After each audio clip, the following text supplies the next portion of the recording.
Hey guys, how's it going? Today I'm going to solve one more problem, construct binary tree from in-order and post-order traversal. Now, this kind of problems are fairly routinely asked in Facebook interviews, and that is no wonder because the Facebook is one of the biggest social networks that we see, and the entire data and all the data that they have is arranged in some form of graph. They care about who your friends are, who your friends of friends are, who are the neighbors, who are the relatives, and so on. And that's why like having to work with graphs and trees is one of the must-have capabilities of anyone working over at Facebook. So what does this problem say? Let us say we are given an in order and a post order traversal of a binary tree in form of list. Then we want to reconstruct the tree from those two lists. So if you're not sure like what does in order or post order means, don't worry. Let us walk through the definitions first. So on the left we have a binary tree. We The root node is 5 and it has like left child and a right child. So left is 4, 8. It has its own left child and right child. So 7 and 10. What uh, in order traversal means is we are traversing this tree in order. So we go from 4, 5, 7, 8, and 10. So from left to right. That's the order that we are going to follow. What post order means is we are still traversing from left to right, but we are also traversing from bottom to top. So 4, 7, 10, 8, and 5. So that's post order. Now there are a few more traversal ways, like you can use BFS, in which you start from the top node and move from left to right. So BFS would be 5, 4, 8, 7, and 10, and so on. So those there are like bunch of other ways in which you can traverse a tree, and it is actually a fun exercise too. If you want to try, how do you recreate using different traversals? But for this problem, we are given two different mechanisms: the in-order one and the post-order one. Now, if you're wondering, like, how do you create this kind of list in the first place? Then if let's say you're given a tree, then what you do is you first visit for the in-order traversal, you first visit the left child, then you visit itself, and then you visit the right child, and so on. For the post order one, what you do is you first visit the left child, then you visit the right child. Now if the right child has the left node, then you again visit the left node, and from over here, so this doesn't have anything, so it will go back, and then from there you visit the right child. It doesn't have anything, so you go back, and at the end you visit itself, so 8, and then you're back over here, so 5. So those are like just the definitions of how would you traverse in an in order fashion or a post order fashion. Let me know if this like the brief introduction does not make sense. I can create another video explaining this traversal mechanisms in much deeper way. This is like the general formula. But for now, let us just ignore this part. So if you're not given a tree, we are just given two lists, say 4, 5, 7, 8, 10, which is the in order list, and we are given 4, 7, 10, 8, 5. And what we are asked to do is we want to recreate this binary tree. So how can we do that? So the first thing that we notice is that in post order, the last element is the root node. What we see is as we move from if we traverse this list from right to left, then they form the right side of the tree. So 5, 8, 10, and once we are done traversing the right, what we see the next elements are the left side of the tree.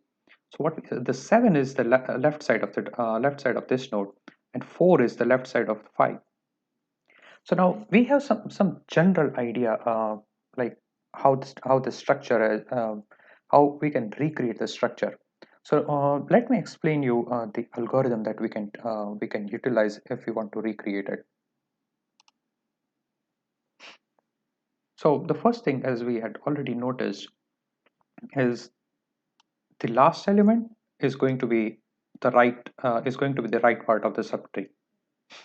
Now what we can do is we can create a hash map or a table and we can store the index values of each and every value in the in order list. Now, why we want to do that is we also see that in the in order list, the ones on the left, so let's say that we found that this 5 is the root node, but the ones on the left, those are the ones that are also on the left over here, and the ones on the right are on the right side of the tree. So what we are going to do is we are going to pop elements from the end of the post order, and we are going to recursively create the right side of the tree. Once we reach the end, we are going to recursively recreate the left side of the tree. Now, anytime you hear recursion, so the most important factor that comes into picture is how do you end recursion. So for that purpose, what we are going to do is we are going to create two. We are going to take two variables, the left and right. Um, and what they will do is the left variable should always be less than the right one, and anytime the left becomes greater than right, that's when we know that we have reached the end of the end of the node, and that's the leaf node. So we don't need to go further. So it's a simple three-step algorithm. We pop the last element, we recursively create the right side of the tree, and then we recursively create the left side of the tree. And we hope that and we of course we know that it will form the tree in the right order.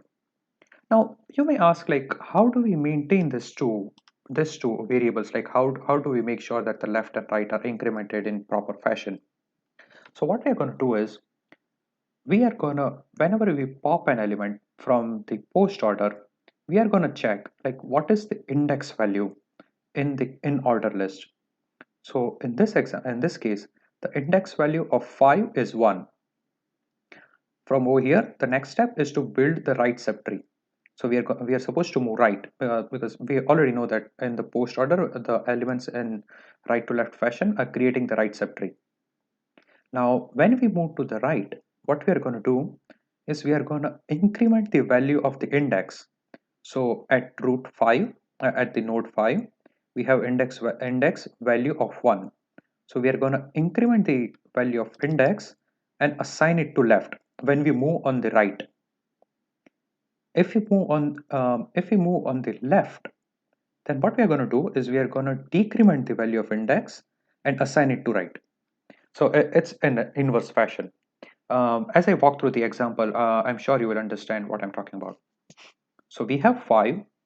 We popped 5. At that time, we initialize this function with the left will be 0 and right will be 4. And if you're wondering about like how we got these values, then 0 is the minimum index and 4 is the maximum index that we have. So we got that the root element is 5. We start with index of 1 because the index value in this table is 1, and 1 is the index value in the in order list. Now what we do, we build the right subtree. And how do we build the right subtree? We increment the value of index and assign it to left. So in the next step, we move right. And how do we know we are moving right? Because we have popped the last element in the post order. The green denotes that we already seen it. Like we have that node. So we pop the element from the post order, and it says like 8. It has the index value of 3. Now, as we had already discussed, when we were moving to right, we were supposed to increment the value of index. So last time the index value was 1, we incremented it by 1 and assigned it to left. And we are just going to pass the same value of right when we are moving to right, so we are not making any change. So now the value of left and right is 2 and 4. Next time, what we are going to do, we are still going to move right because that's what the algorithm says. So if we move right, what do we do? So we will pass the value of index. So we will increment it by 1, pass it to left, and we are not going to change anything in right. So we are going to go over here. So what do we do from over here? Well, now we are at 10, so we pop the last element and we are assigning it to root like the node dot right. We can still go ahead further. So what happens when we go ahead further? We see that the last time the index value was 4, so we increment this by 1, and so the left value becomes 5 and the right value becomes 4. Now this is not allowed, and this is the breaking point of our recursion. So this is where we go back. So from here we go back to 8, and what do we see? That now we need to build the left subtree. So we again pop an element, and we again pop an element, and now when we move to left, what do? We need to decrement the value. Now if you're wondering how does the why did we take 3 over here? In that case, if you remember, sorry, if you remember, when we were at position 8, the index value was 3. So the recursion function would still hold those values. So when we were moving to right, we were incrementing 3 plus 1 when we move to the right and assigning it to left. When we have to move to left, we will decrement the value of index and assign it to right. So that's what we did. We decremented the 3 and assigned it to right. So that's how we got 7. And it will be 7 will be assigned to left of this node. Now from over here, I want you to try and work like what would happen if we go to the right, and what would happen if we go to the left, and why the recursion will stop. Like what would be the values of left and right in that case. So we have this node. We'll go back from here. We'll again, like, since we have explored all of it, and so we'll go back. So at that time we will be at the node 5, because that's the root node. And from there, when we pop the last element, we'll be creating the left subtree at that time. Now what was the index value when we were at 5? So when we were at 5, the index value was 1. So if you're going to on the left, then we need to decrement the value of index and assign it to left. So the index value will be 0. Of course, left is still going to be 0. So we get 4. So node value will be 4, index 0, left 0, right 0. And like, of course, we know that there are no left and right. We also know that we have reached the end of the list, so there are no more elements. I hope that a brief introduction of the algorithm did make sense. If you're struggling with how do we write recursion, then I'm sure that when we walk through the code, it will you will get a better idea. So now let's walk through the let's walk through the actual example, or the actual the code. Um, so the first step that we did was we created a hash map, and that's what we're doing over here in this line. And if you're wondering like what does the enumerate function does, is it will just create an object that will return a tuple, and tuple is nothing but there are like just two values, and it will enumerate, or it will iterate over a list. So it always needs an iterable, and what it does is it returns the current index and the value. So let's say if we have a list called line 315, then for each and every item in the list, it will return the index. So 9 will have value index of 0, 3 will have index of 1, 15 will have index of 2, because lists are 0 indexed. And and what we're doing in this is we are creating a hash map. Hash map is nothing but a key value pair. So the key is going to be the value, and the key is going to be val, and value is going to be I. So this hash map will look something like this: 9, 3, 15, and it has its own indexes. And this is the table that we saw in the slide tag. Now I have created a helper function in order to recursively create the tree. So we are just gonna call the recursion function, and at the end the root node will be returned, that we can return to the solution. So as we had already discussed, initially we'll initialize the left value with 0, and the right value with the maximum index. And maximum index will be the length of the map minus 1, uh, because that's the number of times the loop would have continued. Now, as we had discussed, in any recursive function, what we need is we need an AND condition. So our end condition was anytime the left value is greater than the right value, we want to break, like we want to stop.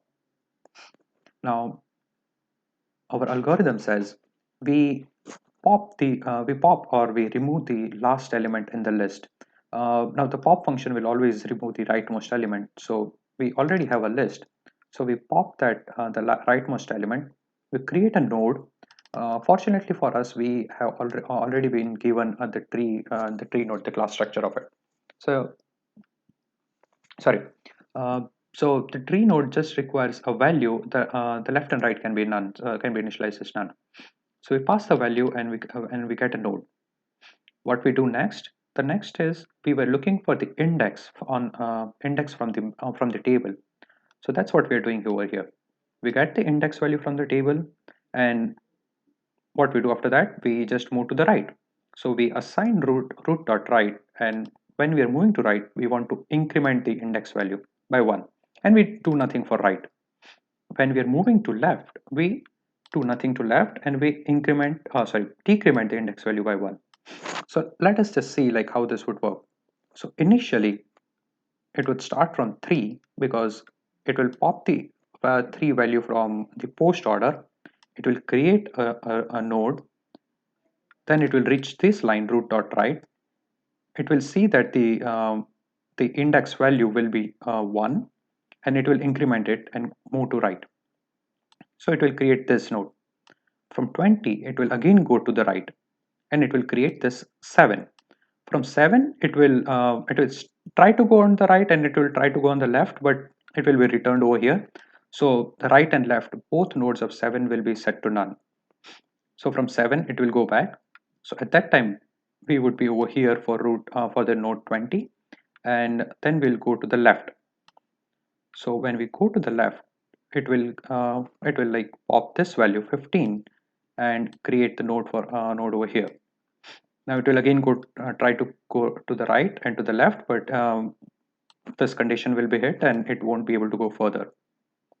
After that, since there is nothing that since there is nothing after this, so it will return the root.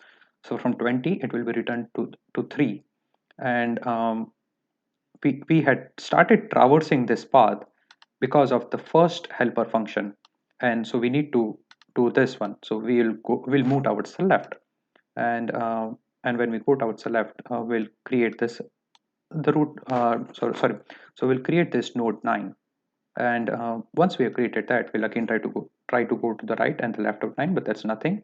So we'll go back and we return this root node over here. So this 3 will be returned. I know it is slightly difficult to visualize the recursion for the first time. It would be really great if you can try it a few times. Do post into comments if you have any questions.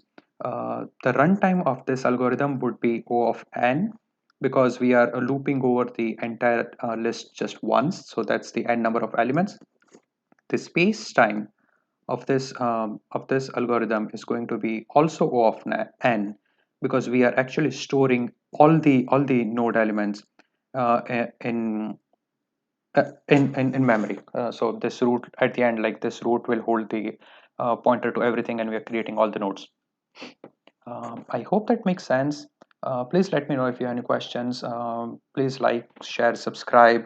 Let me know if you want me to share if you want me to solve any of the problems. Till then, have a good day. Bye bye.